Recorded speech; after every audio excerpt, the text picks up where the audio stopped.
একটা সাথে তোমাদেরকে দেখাই, এটা দেখে বুঝতেই পারছো এটা শাক। এটা আচ্ছা, শাকটা এখন কালারটা এসে দাঁড়িয়েছে সবুজ কালার, অ্যাকচুয়ালি এটা লাল শাক।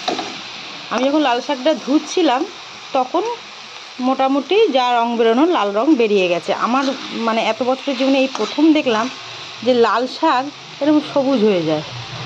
মানে রং মেশালেও কিছুটা হলেও রং থাকে।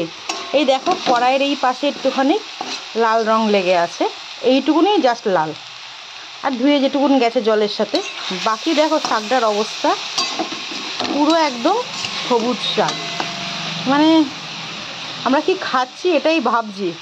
মানে এই প্রথম আমি লাল শাক খেতে ভালোবাসি, যাই হোক এই প্রথম দেখলাম যে সবুজ শাক।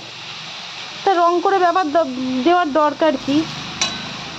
এরকম অবস্থাতে বিক্রি করলেই তো পারে, বলতেই পারে লাল শাক, কিন্তু কালারটা সবুজ, নামে লাল, তাই না? এই যে এত কিছু কেমিক্যাল, আমরা তো খাচ্ছি জানি, সব যা খাচ্ছি সে তো আর বলার মতন নয়, কিন্তু লাল শাক যে সবুজ শাকে রূপান্তরিত হবে, সবুজ লাল শাকের মধ্যে দু একটা সবুজ শাক থাকে, মানে নোটে শাক এই শাক চলে আসে, কিন্তু এরকম কখনো আমি দেখিনি। এই লাইফে ফার্স্ট আমি এরকম দেখলাম। ভাবো কি অবস্থা।